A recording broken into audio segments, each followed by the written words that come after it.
Ateis adalah orang yang tidak jujur terhadap diri. Ateis adalah menginginkan yang dia tahu ada, itu adalah Allah. Lebih baik tidak ada. Lalu dia berusaha menekankan jiwanya, menekankan hati nuraninya, menekankan suara batinnya, lalu menipu diri bahwa tidak ada Allah, tidak ada Allah. Lalu bikin buku mengajar orang Allah tidak ada. Kalau Allah tidak ada, tidak usah gembar-gembor. Tidak ada kok gembar-gembor. Tidak ada Allah. Ya tidak ada, ya tidak ada. Anggap tidak ada sudah. Mengapa ngotot? Tidak ada Allah. Berarti dia, Allah tidak ada ya. Nah ngerti? You mesti jadi psikolog of psychology. Menjadi yang menganalisa psikolog. Saya lihat semua psikologi ya, itu adalah semacam penipuan diri. Lalu berusaha kira dia adalah savior of the world. Saudara-saudara sekalian, psikologi yang tidak kenal kepada Allah, menganggap diri berperan sebagai penyelamat dunia, lalu menganggap semua orang ada problem, dia bisa selesaikan. Akhirnya bukan saja tidak bisa menyelesaikan, dia jatuh ke dalam sesuatu jurang lebih dalam. Itu sebab di antara profesi yang paling banyak bunuh diri itu dokter. Di antara dokter yang paling banyak bunuh diri itu dokter psikolog. Karena apa? No one supposed to be God. No one is a savior except Jesus Christ. And you try to play the role of being a savior, you try to commit suicide for yourself. Ini kalimat terlalu tajam. Mungkin sudah belajar 10 tahun kemudian mulai sadar apa yang saya katakan. Tapi banyak kalimat saya yang kau sadar. Saya tanya kapan you sadar? 2 tahun yang lalu. Saya bilang 12 tahun yang lalu saya sudah bicara. Dan you hari itu ada, you tidak tahu. Saudara-saudara sekalian, kecuali kembali kepada Allah, tidak ada jalan lain. Kembali kepada firman, tidak ada pengobatan yang lain. Karena God is the creator and He is our condemner. Also He is our releaser, our savior to redeem and to set us free. No other way. Nah kalimat ini pun tidak diterima karena orang tidak percaya. Sekarang saya kembali kepada tema ini. Kalau begini di sini dikatakan tanpa iman tidaklah orang diperkenan oleh Allah. Karena orang yang datang kepada Allah harus percaya terlebih dahulu Allah itu ada. To believe that God exists, that is the basic understanding of faith. Iman pertama adalah iman bahwa Allah ada. Percaya Allah ada. Itu satu dasar iman yang sudah ditanamkan Tuhan di dalam setiap manusia yang dicipta menurut peta dan teladan Allah. No exception. Tidak ada satu orang yang tidak ditanamkan konsep iman yang perdana. Iman yang paling dasar. Iman natural yang menjadi fondasi. God is. Percayalah Allah ada. Allah itu ada. Ada, karena ada, maka engkau bicara tentang Allah. Ada seorang ngamuk sekali, begitu marah kepada Tuhan Allah, lalu dia masuk ke dalam kantor pastor dari masa pendeta yang di Riverside Church. Pada dia matur, I'm so mad to God, I'm angry with Him. God is so bad. Marah, sudah marah selesai. Pendeta itu cuma diam-diam. Allah yang mana yang kau ngamuk? Allah yang mana sih? Dia mulai bingung. Allah yang mana? Itu Allah yang gini. Pendeta bilang, oh Allah yang gini. Saya juga marah sama dia. Ayo duduk, kita kawan baik kok. Lalu dia jadi bingung. Loh, kamu juga lawan Allah itu. Kamu kan pendeta, hambanya. Itu Allah yang begitu itu tidak beres. Justru karena engkau tidak mengerti Allah yang bentuk itu bagaimana. Lalu engkau punya pengenalan tentang Allah yang palsu, yang salah, yang begitu jelek, mamuk. Itu aku juga ngamuk. Saudara-saudara, ini sesuatu hal yang terjadi sungguh-sungguh tahun 33 di New York. Seorang pendeta, dia tidak setuju Allah yang jelek yang dilawan oleh orang yang namanya diri ateis. Tetapi kalau Allah memang tidak ada, buat apa you lawan Allah yang tidak ada? Nah ada dong dilawan. Tidak ada Allah.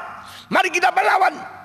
Semua yang bilang ada Allah itu salah. Kita melawan karena Allah tidak ada.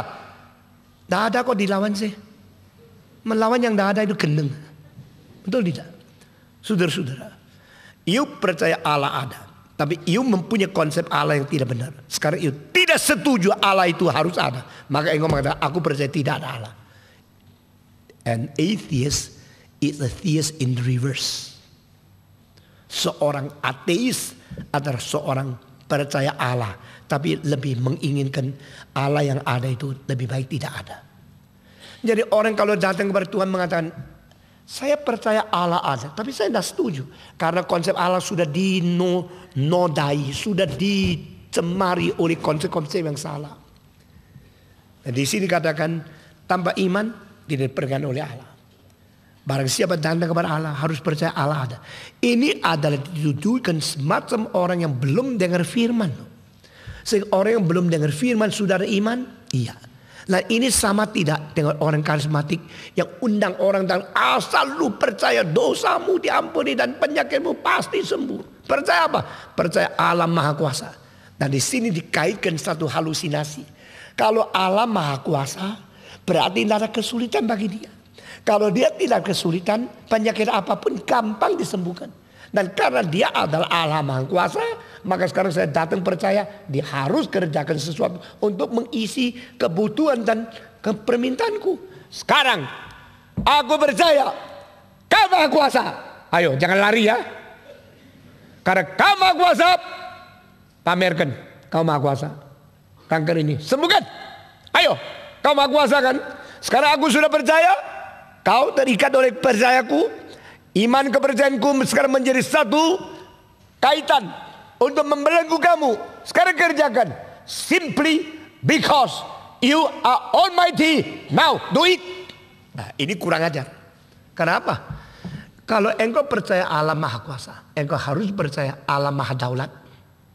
Karena Maha Daulat Allah sama Maha Kuasa Allah tidak boleh pisahkan. Maka iman yang sesungguhnya di Alkitab persis terbalik. Terbalik apa? Sadrak, Mesak, Abednego. Kami percaya Allah sanggup melepaskan kami daripada dapur api itu. Believe in the Almighty of God? Yes. Betul kan? Tetapi jikalau dia tidak, bukan tidak bisa, tidak mau, kami tetap tidak menyembah ilah palsu yang kau dirikan. Itu berarti submit to the sovereignty. Nah, believe in the Almighty and never submit to the sovereignty of God. That is not faith. Itu bukan iman. Iman yang sejati adalah percaya engkau Maha Kuasa. Dan percaya engkau juga mempunyai kuasa mengatur aku. Aku taat kepadamu. Maha Kuasa tambah Maha Daulat. Dua ini campur. Sehingga puncak iman yang menjadi contoh terbaik adalah Yesus di Getsemani. Jikalau mungkin ya Bapak, singkirkanlah cawan ini daripadaku. Sesudah itu dia mengapa? Bukan kehendakku, tetapi kehendakmu yang terjadi. Ini adalah teosentrik. Adam berada di Taman Eden. Yesus berada di Taman Getsemani. Adam mewakili manusia yang berontak. Yesus mewakili manusia yang taat. Adam menjadi perwakilan umat manusia pertama. Yesus menjadi Adam terakhir, perwakilan manusia yang kedua. Di dalam Taman Eden semuanya enak. Taman Getsemani dia tersendiri. Di dalam Taman Eden sudah diberikan peringatan. Di dalam Taman Getsemani tidak ada kalimat nubuat sebelumnya. Dan Yesus karena dia taat kepada firman, sehingga saat itu dia sudah taat dan mengerti bagaimana berdoa. Iman dia adalah, lepaskan aku dari kesulitan ini. Tidak. Kalau boleh, singkirkan cawan ini daripadaku. Tapi bukan kehendakku, kehendakmu yang terjadi. Iman yang tetap berkisar kepada theocentric mentality. Saudara-saudara, saya takut orang itu mengajak orang menjadi orang Kristen dengan penawaran-penawaran yang tidak bertanggung jawab. Asal beriman engkau disembuhkan. Iman apa? Tidak tahu. Yang berkhotbah, yang cetak undangan, datang banjirilah kebaktian kesembuhan ilahi, yang beriman akan disembuhkan. Itu satu penawaran janji yang tidak ada dasar dari Alkitab. Itu penawaran janji yang menginginkan dia terkenal kebaktian itu besar. Namanya Allah bisa dimuliakan.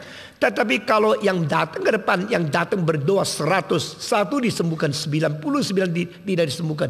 Mereka pulang memaki caci Allah. Berapa dosanya seorang mengajak secara tidak berdasar? Itu tidak dipikirkan. Saya kenal sendiri. Waktu saya umur 12. Osborne datang dari Amerika. Bikin kebaktian kesembuhan di lapangan Kemayoran di Surabaya. Dan saya ikut 3 hari. Dan seorang saya kenal sendiri. Puji Tuhan, saya sudah lihat. Sudah sembuh. Sudah sembuh. Kacamata yang tebelnya sampai keliling-keliling gitu. Dibuang. Pier. Dia turun. Bisa jalan. 2 hari lagi. Dan lihat lagi. Lalu gini-gini. Orang tuntun dia pergi dokter, beli kacamata lebih tebal lagi. Lalu 2 hari itu apa ya? Oh, itu dia beriman. Setelah itu imannya hilang, maka dosa kembali. Karena dia kurang lagi beriman, maka Tuhan hukum dia. Suruh dia beli kacamata lebih besar lagi. Ini tidak terjadi. Di dalam Alkitab semua yang disembuhkan bukan pelan-pelan. Celiklah matamu, langsung celik. Sudah celik, terus celik. Tidak ada Alkitab 3 hari lagi, buta lagi. Jadi, there are something different in phenomena of the divine healing ministry now in the Pentecostal and charismatic movement in compare with what have been written in the Bible. Yang mana yang benar? Yang mana yang salah? Apakah kita tidak setuju kesembuhan? Tidak. Saya setuju kita pergi rumah sakit doakan orang sakit. Saya setuju di habis kebaktian ada orang minta didoakan, bawa kita sama-sama pendeta doakan dia. Saya setuju. Tapi saya tidak setuju kita memakai cara propaganda. Dan tidak setuju mengatakan iman kita yang menentukan segala sesuatu. Tetapi seharusnya kedaulatan Allah yang memberikan iman sesuai dengan janji itu akan menggenapkan kemuliaan dia. Nah, iman dari orang yang belum percaya, belum pernah tahu Tuhan, lalu diangkat-angkat, kalau engkau beriman kamu akan sembuh. Itu prinsipnya lain sama Alkitab. Maka John Sung tidak mau mendoakan orang sakit kecuali mereka mengikut 7 hari kali 3 kali kebaktian. Sesudah 21 kebaktian selesai baru doakan orang sakit. Dan John Sung kalau pimpin kebangunan rohani, dia tidak mau 2 hari 3 hari loh. Dia minta 7 hari. Dan 1 hari 3 kali. Dari pagi Senin sampai malam Minggu malam 7 hari. 1 hari 3 kali, 1 kali 3 jam. Orang sampai tutup toko, tidak buka. Akan semua perdagangan. Datang merebutkan kursi, dengar khotbah. Sudah 21 kali dari Kejadian sampai Wahyu. Dia kasih khotbah yang lengkap. Selesai. Sekarang mendoakan orang sakit. Ratusan orang didoain. Dan ada yang sembuh. Kita percaya Tuhan masih kerja. Kita percaya Tuhan menyembuhkan. Tapi ada satu hal. Jangan menurunkan derajat Alkitab. Jangan merayu orang tidak pernah mendengar firman. Menganggap mereka cukup beriman untuk memerintahkan Allah menyembuhkan apa yang mereka perlu. Sehingga Allah dieksploitir. Allah dimanipulasi. Allah dipermainkan.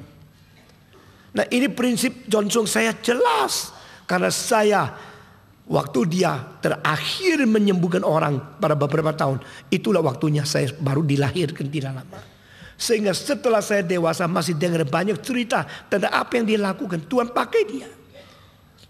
Saudara-saudara, kita percaya iman pertama adalah iman yang ditanam di dalam setiap manusia yang diciptakan oleh Tuhan.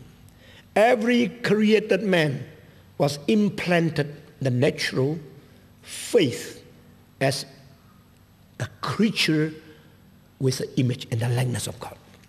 Sehingga manusia mempunyai 2 witnesses. 2 kesaksian. Satu eksternal, satu internal. Eksternal adalah alam semesta membicarakan kemuliaan Allah. Sehingga melihat yang diciptakan. Engkau tidak bisa mengendalikan diri. Engkau tahu Allah ada.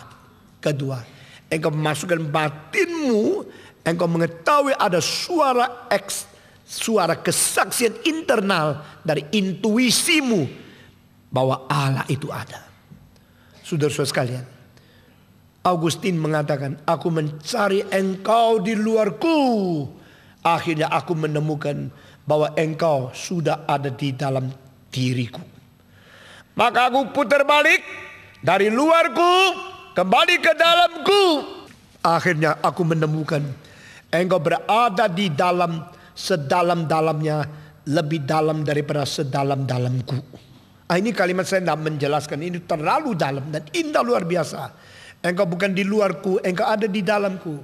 Waktu aku masuk ke dalamku untuk menemukan engkau, baru menemukan engkau lebih dalam daripada sedalam-dalamku. You are there. Sehingga aku tidak bisa katakan you tidak ada. Karena engkau memang ada. Dan ini iman, tidak usah dengar firman. Setiap orang, termasuk orang ateis, mempunyai iman bahwa Allah ada. Dan Allah bisa memberikan pahala kepada orang yang mencari dia. Ini ayat 6 pasal 11 Ibrani. Dengan cara begini, you believe God exists, you believe God is the giver and the rewarder of those who are seeking after Him. Lalu engkau datang mendengar firman. Dan waktu engkau mendengar firman, dengar karena tahu Allah ada dan tahu sekarang Dia sedang berbicara kepada aku. Kalau waktu engkau dengar, yang khotbah itu orang yang mengerti firman. Yang khotbah itu jujur memberitakan firman. Yang khotbah itu akurat menginterpretasikan firman. Berbahagialah engkau. Maka jangan membawa orang kepada kebaktian Kristen sembarangan. Karena begitu dia masuk satu kali, dia menikmati suasana enaknya di situ. Tapi dengan firman yang salah, dia tidak akan keluar dari kebaktian yang berfenomena seperti itu. Engkau akan menjerumuskan dia ke dalam kesalahan. Terus dengar firman yang salah. You mesti membawa orang yang kau betul-betul mencintai untuk mendengarkan satu kebaktian di mana ada orang jujur memberitakan firman yang sesungguhnya dengan pengertian yang jitu dan interpretasi yang cocok. Dengan demikian meskipun khotbah itu tidak cocok kebutuhan dia, dia datangnya mau disembuhkan, khotbah itu tentang eksistensi Allah pun menjadi berkat. Karena di dalam seluruh hidup dia sudah ada segi-segi yang diciptakan oleh Tuhan untuk menunggu jumpanya kebenaran kontak dengan hidupnya. Saudara-saudara, kalau orang itu pertama kali dengar khotbah, mendengar interpretasi yang benar, meskipun dia tidak mendapatkan kebutuhan saat itu, tapi dia sudah disentuh kebenaran, dia akan mempunyai satu konsep dasar. This is right. This is the truth. Dan dia akan datang. Kira-kira bulan lalu seorang tua dibawa ikut kebaktian saya. Dia tidak ngerti. Tapi dia mengatakan, dah gampang ya menjadi pendeta kayak begini ya. Khotbahnya, ya ini pasti sulit dan boleh juga ini. Sekarang dia ikut di kebaktian orang lain. Dia dapat berkat. Dia sudah suka buka pintu. Sudah buka pintu untuk mendengar firman Tuhan. Karena apa? The right starting, the right contact. Itu penting sekali. Saudara-saudara sekali. Tapi kalau engkau bawa seseorang kepada satu tempat yang khotbahnya ngawur, tapi suasananya enak, dan dia sudah menikmati itu, dia tidak akan keluar terus-menerus, akan salah terus. Itu sebab saya mengatakan, biar dia kalau ikut kebaktian kita menemukan di sini benar, biar dia bukan hanya menjadi associate member. Dia berpikir saya harus betul-betul mencari kebenaran dan menjadi full member.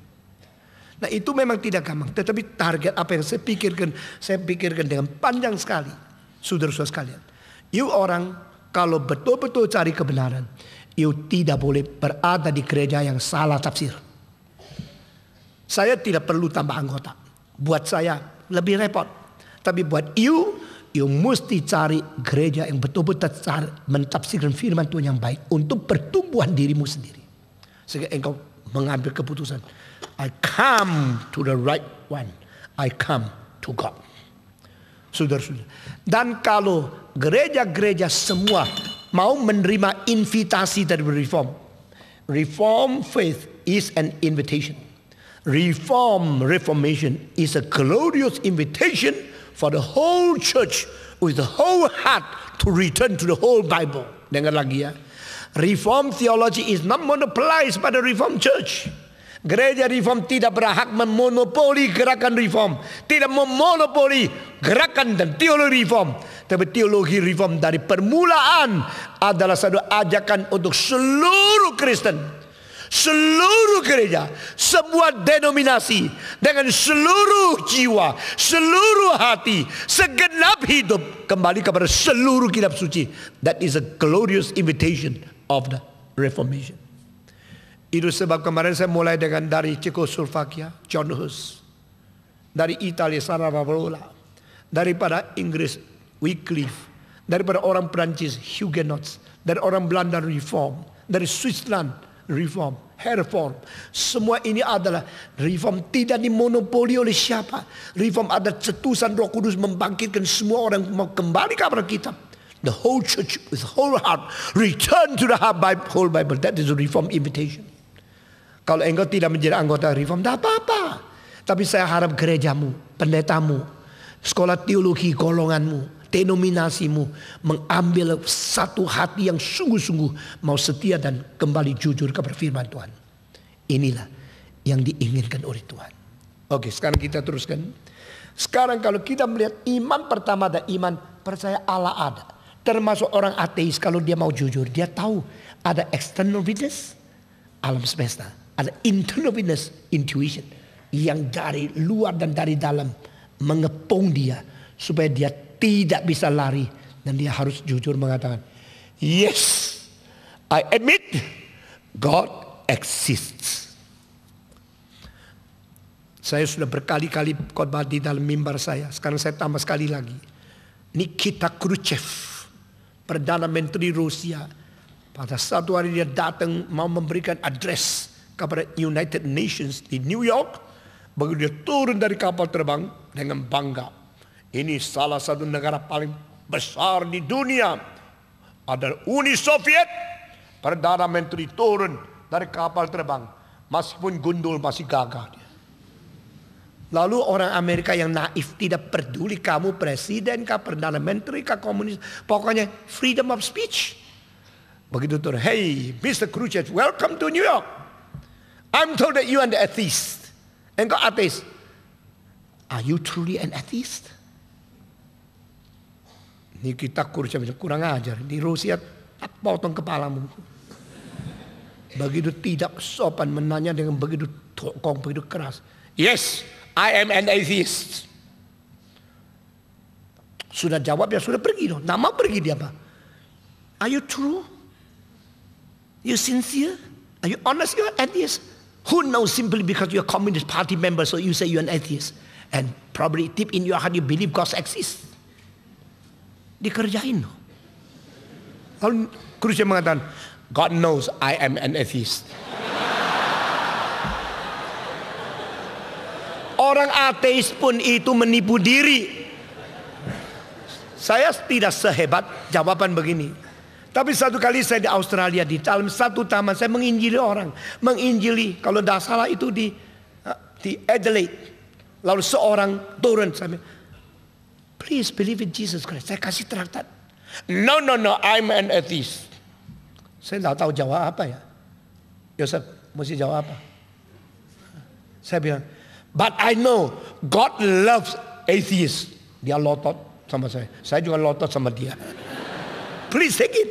I know truly God loves atheists.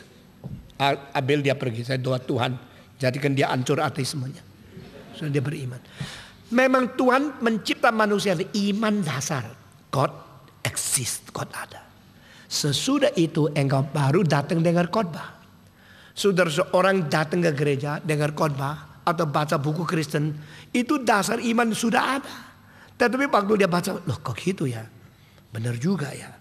Aku dulu nak mikir, oh gitu, Yesus gitu. Oh gitu, gitu. Saudara-saudara, setelah Da Vinci Code kita lebih sulit menginjili orang. Karena setan sudah menaburkan benih suspicious, benih skeptik kepada banyak orang netral atau orang yang berdosa yang tidak sadar diri untuk memikirkan kejahatan gereja, penipuan Katolik dan kerusakan di sejarah. Sehingga mereka begitu benci kepada Kristenan. Saya sudah mencetak Da Vinci Code versi yang terbaik di dalam ceramah beberapa kota. Waktu itu kira-kira 29.000 orang seluruhnya yang mendengarkan ceramah saya mengenai Da Vinci Code. Yang paling banyak di Jakarta 7.000. Dan sekarang sudah dibikin edisi yang paling baik di Taiwan. Akan dikasih teks bahasa Inggris untuk diedarkan di seluruh dunia. Saudara-saudara, dengan gambaran yang dikompil dan itu semua yang paling baik. Terlalu banyak orang, terlalu self-confident, terlalu gampang karena satu optimistik naif yang ditipu masih tidak sadar. Engkau membawa mereka kembali kepada firman Tuhan. Orang dengar firman Tuhan, dengar. Akhirnya firman itu di dalamnya mengandung benih. Benih itu adalah benih iman. Jadi waktu engkau dengar firman masuk. Firman sudah masuk, timbul iman. Lalu engkau beriman keluar, engkau menjadi orang percaya. Nah, ini kepercayaan yang sungguh-sungguh. Kepercayaan dasar ditanam di dalam diri kita. Kepercayaan dasar menjadi satu fondasi. Lalu setelah mendengar firman melalui kepercayaan dasar, yaitu Allah ada dan Allah hidup dan Allah berfirman, dan firman itu menembusi pikiran, bukan menembusi insting. Saudara-saudara, firman menembusi pikiran dan engkau oh benar juga ya, akal begini. Your logical process is now being processed by the word of the truth. Dengan demikian itu kebenaran Allah memproses logikalisasi proses pikiranmu. Lambat laun engkau takluk. Oh, I understand. Kenapa understand? Sebab stand under. If you do not want to stand under, you will never understand. Sekarang saya tanya satu pertanyaan. Mengapa ada orang mempunyai keyakinan yang salah tapi makin belajar makin salah? Karena dia menetapkan keyakinan yang salah lalu baru cari alasan untuk mendukung. Itu sebab saya takut orang yang hanya akademik. Academic study is only an enslavement of the wrong conviction. Kalau engkau percaya Allah tidak Tritunggal, engkau tidak percaya Allah Tritunggal, engkau masuk dan cari sekolah yang memang tidak setuju Allah Tritunggal. Dan engkau dapat S1, S2, S3, S5, S krim. Sudah selesai engkau bilang, I am doktor, aku akademik, saya sudah mempunyai gelar ini. Ikut saya, Allah itu tidak Tritunggal. Karena dari permulaan engkau tidak percaya Allah Tritunggal. Maka engkau cari doktor, cari sekolah yang paling hebat untuk menunjang you punya conviction. Lalu academic study itu build up enslavement of your conviction. Saya takut. Kalau kita tidak bisa dengan seperti anak kecil, nah mungkin kita masuk dalam surga. Kalau kita tidak dengan sungguh-sungguh mempaparkan secara betul-betul jujur dan rendah hati. God, I'm studying your will, studying your truth. Show me and let me be honest and humble to be teachable before you. No hope. Saudara-saudara, orang Islam melihat Kristen begitu banyak orang pintar. Dia kirim puluhan ribu untuk dijadikan kalau dokter pulang. Makin pintar makin menunjang karena mereka bukan orang biasa, sudah dokter. Tapi iman Islamnya tidak mau rubah. Karena apa? Dia sudah mempunyai keyakinan baru akademik. Maka akademik itu melayani keyakinan. Engkau sekarang kalau setuju satu doktrin, lalu engkau pergi cari sekolah, cari yang setuju kamu. Engkau bukan belajar, engkau mengkonfirmasi kesalahanmu. Ngerti tidak? Nah itu iman yang sangat menakutkan. Banyak orang konsep kekristenan yang salah tidak bisa dirubah. Karena dia tidak mau dirubah. Dia mau mencari konfirmasi untuk meneguhkan lebih kuat supaya dia bicara lebih diterima oleh orang. Tidak bisa. Itu sebab kenapa orang Yahudi diberikan perjanjian lama, mereka makin belajar Torah, makin melawan Yesus Kristus. Karena keyakinan mereka tidak percaya Allah punya anak. Lalu mereka berusaha untuk memperkuat keyakinan mereka melawan Yesus. Demikian mendengar Yesus bilang, seperti kata Tuhan, aku anak Allah.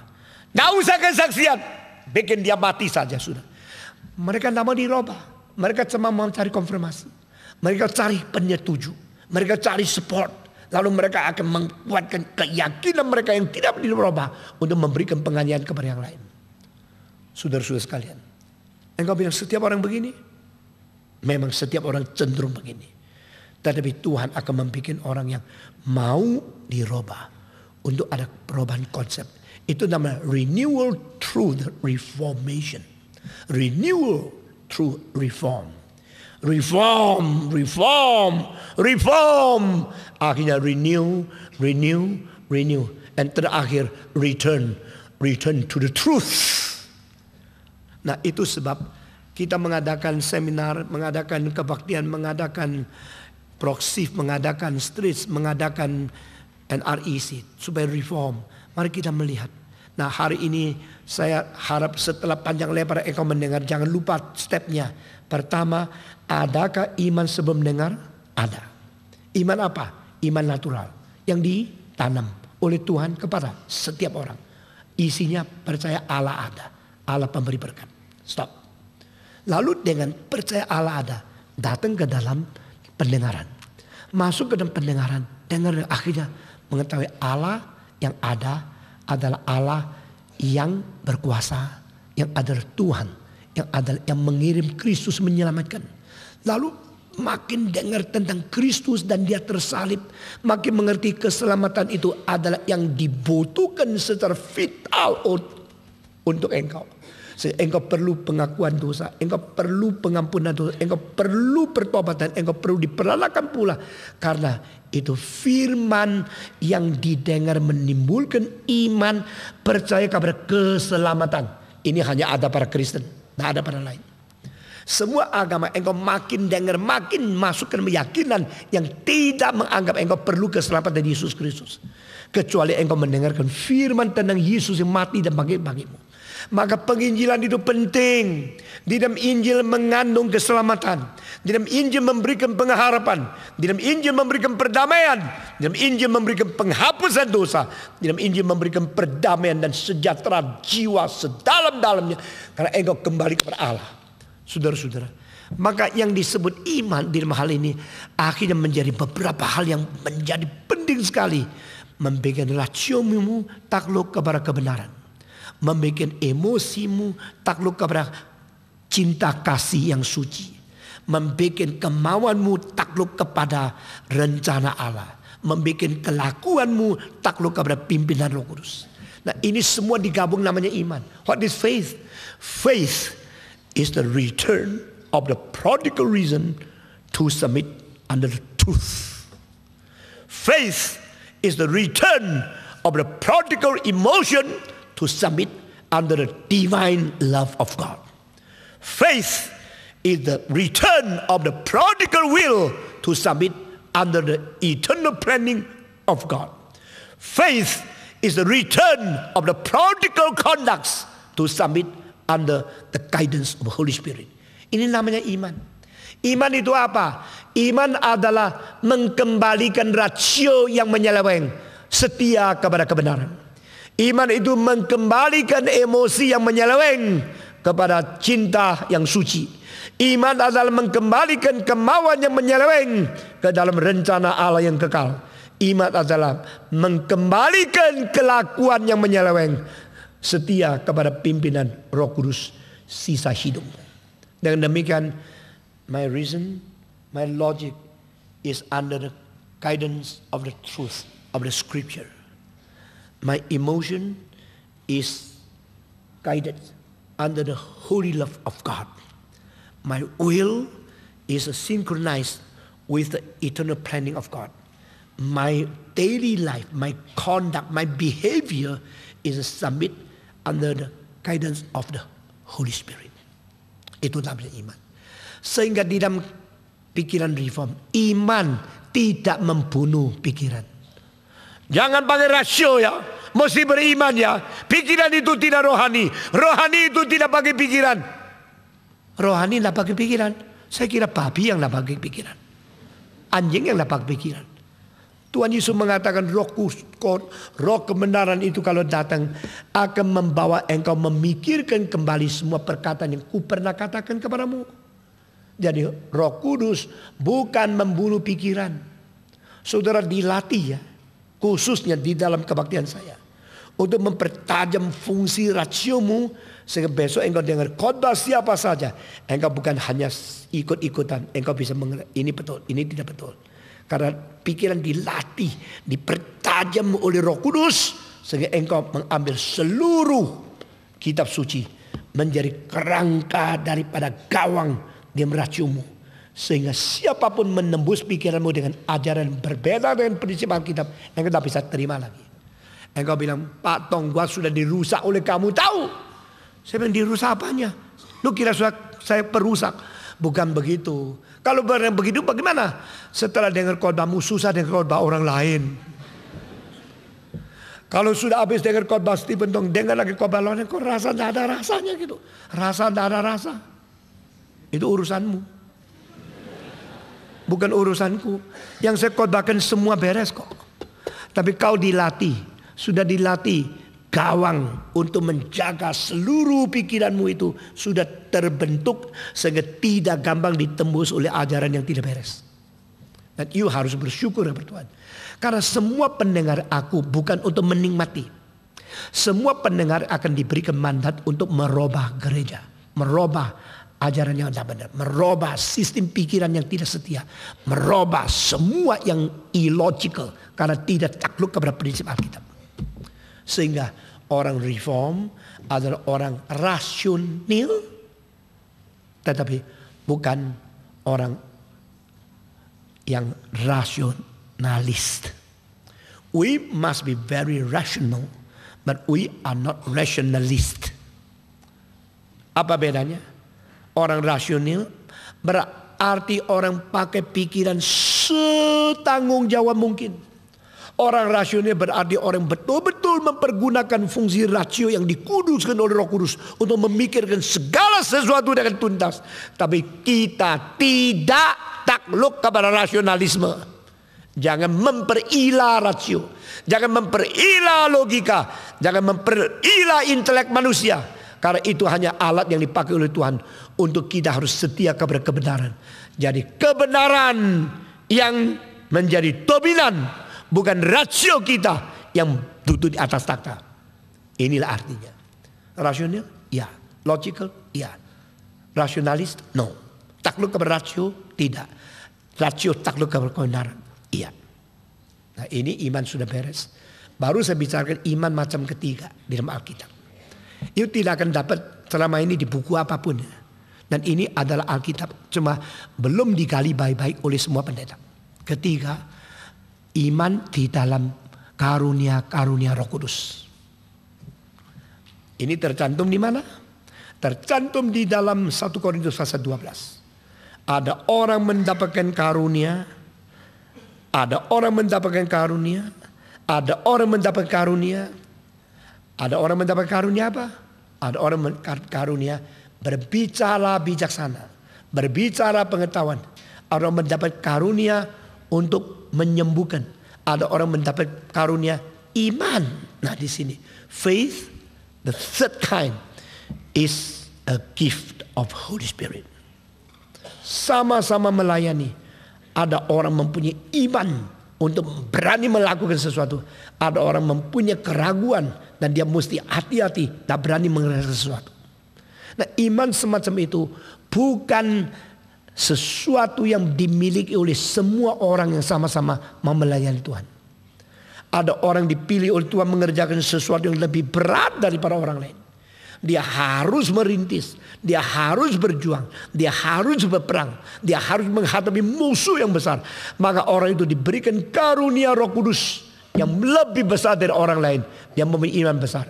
Ini tak usah diiri, ini tak bisa ditiru, ini tak bisa ditendang, ini tak bisa dibuang. Karena itu yang tentukan Roh Kudus. Ya, iman semacam ini bukan semua orang ada.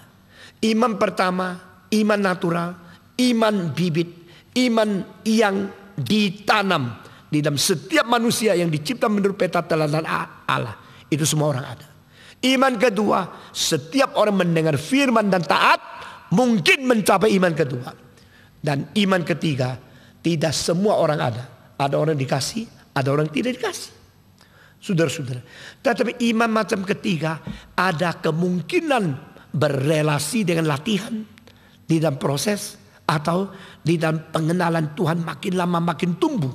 Itu mungkin. Tapi dasarnya adalah karunia. Dan Alkitab mengatakan 9 macam karunia Roh Kudus semua berdasarkan kehendak Tuhan, bukan berkehendak manusia. Semua berdasarkan kedaulatan Roh Kudus, bukan berdasarkan permintaan manusia yang paksa. Oh Tuhan, saya minta karunia ini. Tak dengar lu. Masih kurang keras ya. Oh, sudah dengar. Tuhan bilang, lu apa-apaan sama gua? Lu kira saya anak kecil? Digertak terus saya dengar kamu. Karunia diberikan menurut kemauan saya. Saya mau kasih dia. Nggak mau kasih mau. Mau apa? Aku berdaulat. Jadi George Mueller di Inggris diberi iman besar sampai dia buka rumah piatu, menerima lebih 1.000 anak. Saben hari mesti kasih makan 3 kali. Dan uang dari mana tidak tahu. Tapi dia beriman seumur hidup memandang Tuhan. Itu iman orang lain ada. Kalau orang lain coba-coba mati, bangkrut. Anak ikut mati semua. Nanti uang beli kuburan pun tidak cukup. Satu kali kokinya datang. Setengah jam lagi jam makan. Tapi di dalam gudang beras tidak ada. Di dalam seluruh dapur tidak ada makanan. Bagaimana? George Mueller berdoa dan berkata, tetap pasang semua tempat meja dengan piring, garpu, karena Tuhan itu hidup adanya. Ia pasang piring garpu makan apa? Makan angin. Taatlah dan lihatlah pekerjaan Tuhan. Mereka buat piring 1.000 lebih, pasang semua taruh di sini. Tapi tidak ada makanan, pasang. Wong tua ini gendeng, sudah pikun ini. Tapi tahu dia orang beriman, ya sudah. Begitu kurang 5 menit, ada orang ketuk pintu, bel pintu buka, dilihat berapa itu kereta masuk bawa makanan persis cukup untuk semua anak. Tuhan memberikan pada saat-saat yang paling krisis kelimpahan dia untuk menutup mulut orang tidak beriman, untuk membuktikan hambanya bersandar kepada Allah yang hidup. Mereka kaget. Makanan dikirim persis pada waktu perlu makan. Waktu masuk-masuk dibagi semua. Lalu pintu ditutup. Orang itu mengatakan, puji Tuhan, kami taat dia. Kalau saudara makanan baru pasang piring, tak keburu. Saudara-saudara. Waktu George Mueller tua sekali, ada orang tanya dia, what is the secret of your faith? How come you have such a great belief in God? How can you do it? Please let us know. Dia mengatakan, I myself is nothing. But I have read this Bible from the beginning to the end more than 100 times in my life. And I know my God is true God, is a living God. Because this Bible is a living witness for him. Saudara-saudara, ini adalah iman macam ketiga. Sekarang saya lihat kembali, saya kenapa berani mendirikan gerakan reform? Saya tidak ada uang 1 sen. Saya tidak pernah ada satu orang kaya yang menjanjikan, yuk kerjakan, saya kasih uang. Tidak ada. Sampai hari ini saya tidak pernah minta uang dari orang kaya. Tidak pernah telepon minta sokongan. Tidak pernah ada malam dana untuk gerakan ini. Hanya pernah ada malam dana untuk bangun gereja reform. Itu gereja sendiri mendirikan gereja. Anggota sendiri mendukung. Itu harus. Tapi untuk gerakan ini selalu sampai hari ini kemana saja saya pergi mengerjakan pekerjaan Tuhan. Saya tidak dirikan yayasan yang menyumbang uang, tidak. Faith. Macam ketiga. Saya tahu apa itu.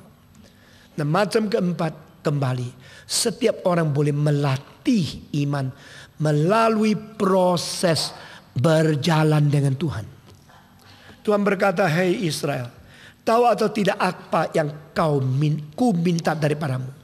Hei manusia di dunia ini, tahu tidak apa permintaan Allahmu? Hanya 4 hal. Pertama, jalanlah keadilan. Kedua, nyatakanlah belas kasihan. Ketiga, dengan sikap rendah hati. Keempat, berjalan di samping Tuhanmu.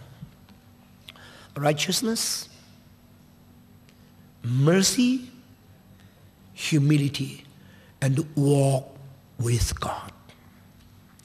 Orang yang berjalan dengan Tuhan di samping Dia dan dengan melakukan keadilan, dengan menjalankan belas kasihan.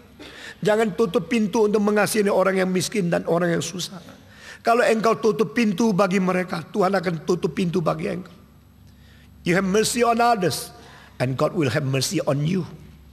Engkau harus selalu mempunyai jiwa yang besar, jiwa penuh dengan kasihan. Dan engkau harus rendah hati, jangan sombong. Selalu be humble and walk together with Holy Spirit. Dengan demikian, maka engkau akan tambah iman. Akhirnya, semua kesulitan di hadapan engkau bilang, no, I'm not afraid. Because I'm walking with my God. And His mercy has mercy on me. I can do it. Ibu saya umur 33 menjadi seorang janda. Ditinggalkan oleh suami yang sudah meninggal. Dan dia harus membesarkan 8 anak. 7 laki-laki, 1 perempuan. Dengan air mata saban hari. Cuci muka.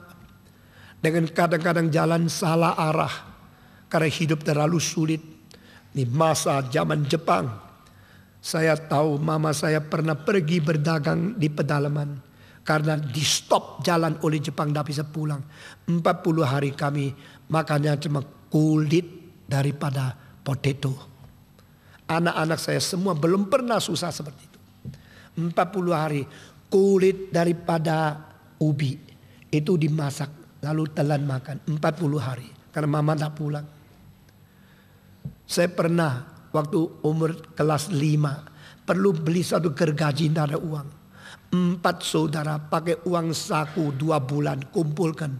Pergi beli 1 yang karat yang sudah lama, sudah bekas. Lalu pinjam kelas berbeda waktu untuk 4 saudara 1 gergaji. Saya pernah ada tamu 12 orang datang ke rumah. Gelas di rumah cuma 6. Lalu sengaja cepat-cepat pakai sepeda pergi cari gelas yang sangat murah. Sebelum tamu pulang kita datang kasih teh kepada dia. Semua kesusahan ini anak saya tidak tahu. Mereka mau apa ada apa. Mereka makan apa ada kekurangan.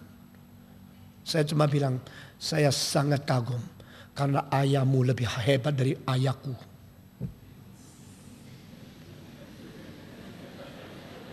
Ayahku saya umur 3 dia sudah pergi kepada Tuhan. Aku dibesarkan dengan susah payah. Umur 14 saya mulai bekerja dan tidak ambil 1 rupiah dari mama lagi.